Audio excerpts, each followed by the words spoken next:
Do you know what life without sleep is like? It's crazy. In the army, they purposely keep you up to see how you react when you are sleep deprived, because being sleep deprived feels horrible. And that's when people don't always make the best decisions. When you are a new parent, that can be every day, depending on how well your child sleeps. In this video, I talk about why sleep training is a thing, if sleep training your kiddo is a good idea, what your options are, and then if you have been co-sleeping and want to change your situation, I'll share the methods we used to reclaim our bed. Daddy, Daddy, Daddy, Daddy! I will link timestamps in the description below, but I encourage you to watch this full story and understand the why before you get to the how. This weighed on me heavily before I had kids because I'm a horrible sleeper.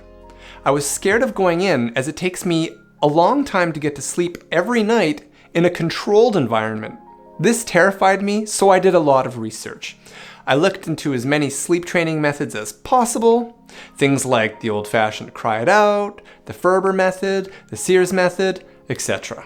I'm creating this video because I noticed a lot of people are searching for this topic and they might be confused. So I thought I might be able to share my experience, which might give an interesting perspective on it. Some people are curious if they should sleep train, or maybe wonder if it's okay not to. Before I go on, I will say I learned that any one type of method will not work for everyone. You will have to adapt what you learn to your own personal situation. I have a stay-at-home friend that still co-sleeps with their 4-year-old because that's the only way she knows how to put that kid to bed. And that kid is great, but she's tired. Before we talk any more about sleep training, let's talk about why sleep training is a thing and where it even came from. From my research, and I'll link this article down below in the description, I've learned that humans have always pretty much slept in the same room and often in the same bed. It wasn't until about 500 years ago in Northern Europe that priests in the church heard confessions from destitute women who weren't able to support their little babies without resorting to, well, let's just say it was at this point the church ordered that all babies were to sleep in separate cradles until the age of 3. Over time, other Western trends aligned with that decision. As well, rising wealth and the value on independence made separate bedrooms fashionable. As hip as this was, babies were still going nuts and parents didn't know what to do. Fast forward years later, all the way into the 1960s, where a Dr. Spock suggested that if babies' cries stressed their parents out, to jam a towel under the door to block out the noise. Oof, savage. Then, in the 90s, with Ferber's book, a modified cry-it-out technique became the latest hotness. My generation was raised with the cry-it-out technique, and most of our parents still swear by it. Actually, the cry-it-out technique still works really well for some people. I think it's a fair approach, depending on your child. It could be worth considering. However, that wasn't quite the route that we wanted to go down. Now, there is data to support that co-sleeping with your child offers certain benefits. And remember, this is still widespread outside the Western world, to co-sleep. It seems children wet the bed less and often sleep for longer duration throughout the night. It makes sense, as the child will likely get to sleep much faster with a warm body right next to it. There is also data to suggest that preschool kids who co-sleep are able to dress themselves sooner than kids who sleep on their own. And if you're worried about the child being needy later in life, there was another study of 205 families that suggests by the time children reach 18 years old, there's no difference one way or another. Okay, Evan, that's really interesting and all, but why are you telling me all of this? Well, for 2 reasons. The first is if you feel you don't want to sleep train, but are feeling forced from society that you should, don't. If you feel it won't work for you, or you just don't want to, you should feel no shame. But the second reason is, there is a huge X factor in all of this, and that's you, the parent. So yes, for that second reason alone, I am recommending some type of sleep training, and here's why. The most important thing for your child, regardless of where they sleep, is how you treat them throughout the day. The reality is, if you aren't sleeping well, you won't have as much patience with your child, and you won't have as much compassion for your child. You will also have less energy, less enthusiasm, and will overall enjoy the experience much less. If your child isn't well rested, they will be miserable throughout the day, and it will wear on you. And if you are also not rested, it will wear you down faster. Let's just say your child never gets proper rest one way or the other. At least if you are properly rested, you can handle every situation easier. But here's the good news. The kiddo will become better rested if you put your time in. More on that shortly. So for your mental health, it's important you find a system that enables your kiddo to learn proper sleep habits on their own. But you need to teach them this. I have to give a word of warning though. Sleep training requires an iron will. You cannot second guess your decision.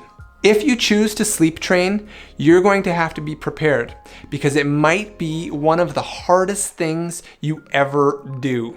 For a short amount of time, you have to go against every instinct imaginable. It sucks, it's brutal, but it's worth it. In my situation, my wife and I were able to both work together.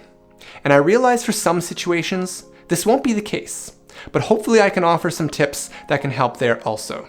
From our research, we knew we wanted to sleep train somewhere between 8 to 12 months old. After birth, I tried to stay in the bedroom with wifey so I could be supportive, but both of us just ended up being completely sleep deprived, and I was basically useless. If you can kick your significant other out of the bedroom so they can get some sleep, do it. Yes, it'll be hard for you to be up all night alone with baby, but they will have more energy for cooking and cleaning and giving you breaks when you need it later in the day. The hardest thing for me was to let wifey stay in the bed with baby while I went into another room to get some sleep, but that was the best decision I ever made. So for those first 8 to 10 months, I slept in a separate room while wifey slept with the baby in bed nursing all night. Was that wrong of me to do? Well, it worked for us, so I would say absolutely not. Somewhere between 11 to 12 months was when we really started to implement the sleep training in a gradual way. Here's what we did, and here's what I recommend.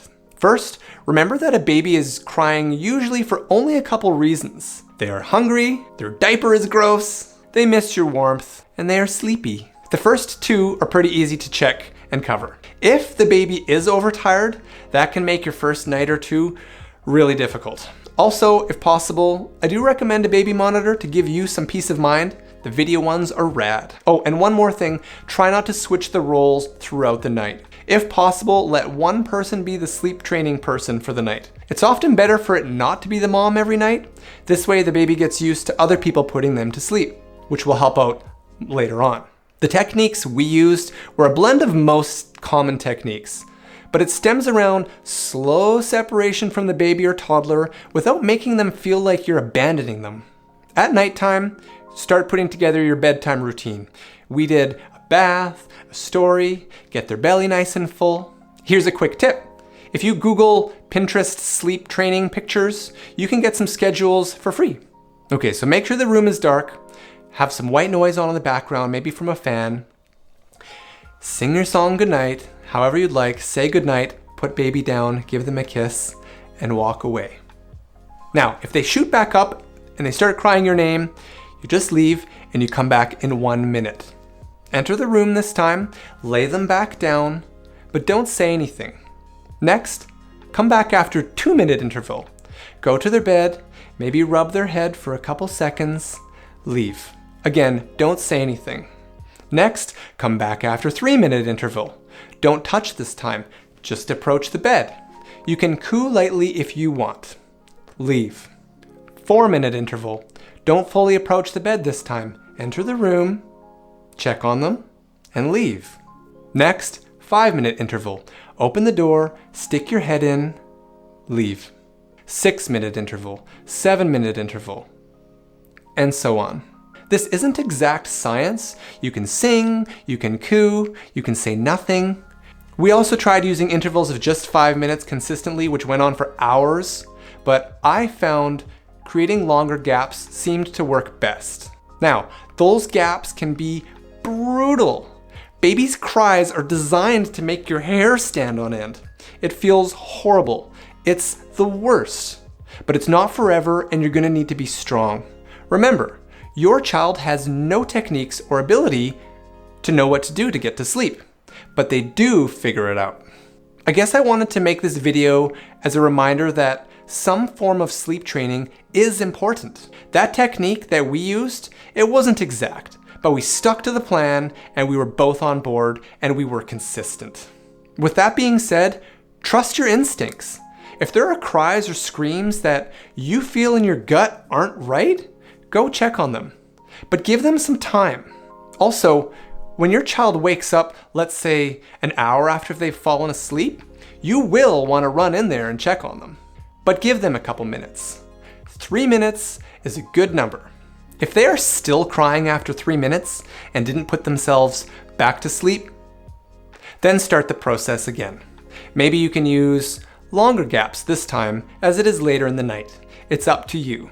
It's important to help your child learn proper sleep habits, and it's important for you to get sleep so you can be a better parent. If you actually try to sleep train, it's unlikely it'll take more than a couple weeks, which in the grand scheme of things is so worth it. When you go from that first year of barely sleeping a wink to feeling rested again, it's just the best. If you wonder whether co-sleeping makes you a bad parent, no, of course not. Does sleep training using the cry it out method make you a bad parent? No, there's no shame in either. But even if you sleep in the same room at night, I still think it's worth it to teach your child to sleep on their own using some form of sleep training, like the method I've laid out. It will make it easier for you to move around when your child is sleeping, and for them to get to sleep on their own. Once your child becomes a toddler or older, it can be trickier, but the same things still apply. And sometimes kids regress, especially after a vacation or a trip to the grandparents. Sometimes you have to start the process all over again. And it could be another vicious 3 to 10 days, but again, it's worth it. Some parents like having their children sleep in their beds, snuggling.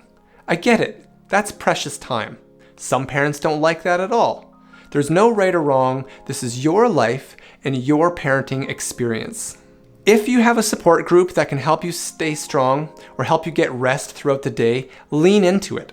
If you don't, do your best to create healthy sleep patterns so you can get better rest yourself when you get the chance. It's so hard, but you must take care of your mental health as best as you can. And that's what this is all about. Because a more rested you means a better you. And that means being a better, more patient parent. Going through the process of a parent changes time for you. You will have nights where you just want to run away and rent a hotel room alone and sleep for days. These are normal thoughts. But if you ever have any worries or questions or need some support, please feel free to leave a comment below or email me at the email I will provide in the description. For more on the different sleep methods, I suggest you check out the subreddit Sleep Train. Again, I'll put a link in the description below. It's a place with almost 30,000 members and has tons of resources for you. The sidebar alone will offer different methods, and I honestly think each one is good. Like the method I mentioned, you just have to find one that makes sense to you and stick with it. I hope you found something in this video helpful. If you yourself have any awesome tips of your own to share, please do so in the comments section below. That could be really helpful for future parents.